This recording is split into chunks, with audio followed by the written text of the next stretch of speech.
The work at Lilongwe Wildlife Centre is just a small part of a huge effort to protect wildlife throughout Malawi. Amanda's heading into Lilongwe National Park, more than 500 square kilometres of woodland and floodplain. Here there's been a massive push to boost the numbers of some of the country's most endangered species.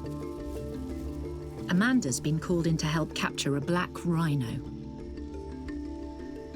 Black rhino are always equally parts exciting and terrifying. Exciting because it's really nice to be able to help these endangered animals, but then also a little bit terrifying because you're darting a tank, and these tanks are always a little bit, well, they're not unpredictable, but they're always a little bit challenging as far as getting perfect dart placement. The anesthesia has to be just right. Otherwise, you can have adventures during your capture. Black rhinos became extinct in Malawi 30 years ago because poachers hunted them for their horns. In 2015, African parks took over the running of Lilongwe and joined the multi-agency campaign to bring them back. A combination of reintroductions and rigorous law enforcement has created new hope for the future of these critically endangered animals. The authorities protect the rhinos by monitoring their location using radio tags attached to the animals' ears. One of those tags needs replacing, so Amanda has joined pilot Brad and park manager Craig to track that rhino down.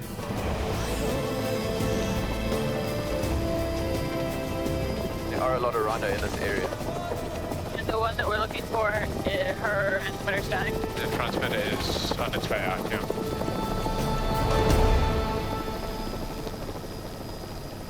Okay, so about 700 meters now. The ear tag has enough power to give them an approximate fix on the rhino. Should be maybe in this area. There's a rhino there. Okay. Visual. So that's the correct rhino? That's the one we're looking for? I don't know, just waiting for the ID. Yeah, this is the correct rhino. Okay. Yeah, she goes onto the path. On our nose there now. So if she goes into a position for darting, I think it'll be fine. Amanda's aiming to anaesthetise the rhino before calling in a ground team to help change the tag. Standing back. But for the moment, everyone's relying on her to get the perfect shot. Okay, so I'm just going to line you up here, Amanda, and then just see what you can do.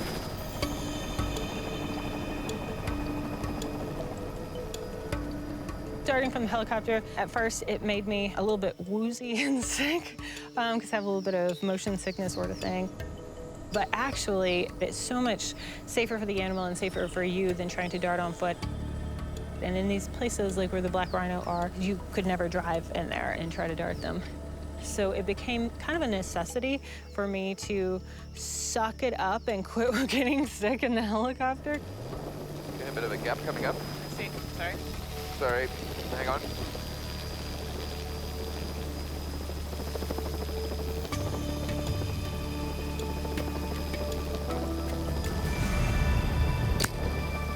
Darts in. Nice. Well done. The rhino should fall asleep in just a few minutes. In Lilongwe National Park, everyone is racing to get to the black rhino as quickly as possible. Lima 28, Lima 20. It could injure itself as it fights the effects of the anaesthetic. Right now, the animal is still on its feet, but it's caught in a tree and it's wedged a little bit. We are going to have to get down there and get to this animal because I think we're going to get there before the ground crew. All right, we're down. Are we good? Yeah, good. Okay.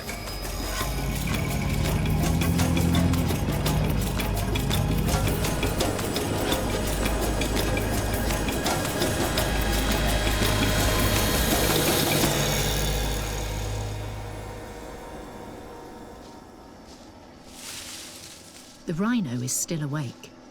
The anaesthetic from the dart hasn't fully worked.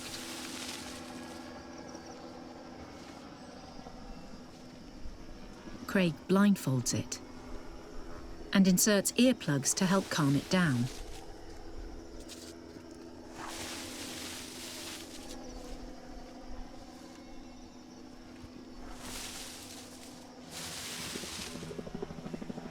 Hood is on. Amanda gives it a second dose.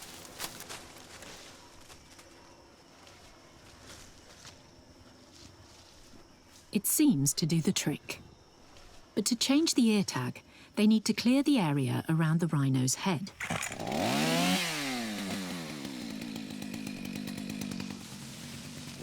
We might be able to roll her over, actually, if we just chop this tree out. Well, she's down. We had to top her up. Of course, she wedged herself in between two trees. Par for the rhino course, hey? Hey, Laston?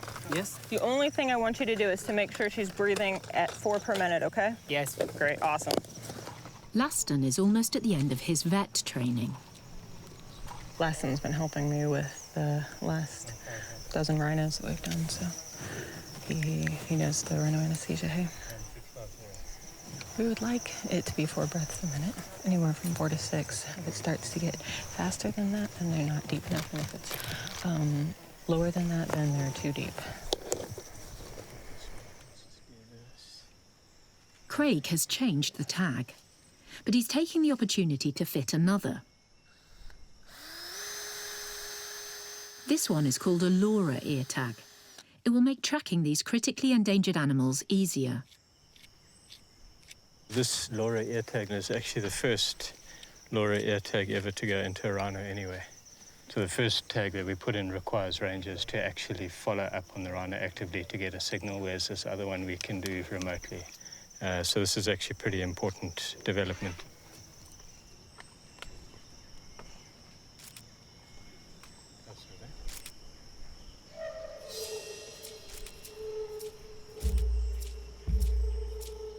The rhino has been asleep for 30 minutes. So I think what we can do is wake her up. Okay. And then what we will do is go with the vehicle back to the helicopter. Okay. So that if the rhino does go to the helicopter, we've at least got the vehicle to protect the helicopter. Okay, you ready? Yeah. Okay, reversal's in. Black rhinos can weigh up to 1.5 tons and reach speeds of 55 kilometers per hour.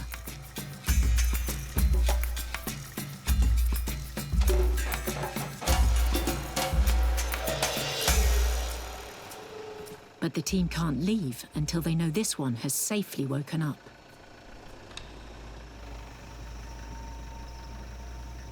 The ears are starting to move, so it's going to stand up any moment. 30 seconds.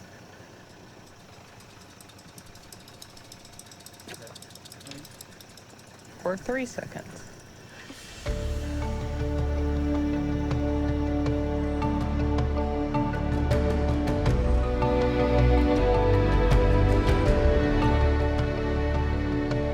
Since 2017, not a single black rhino has been lost to poachers in Lilongwe National Park.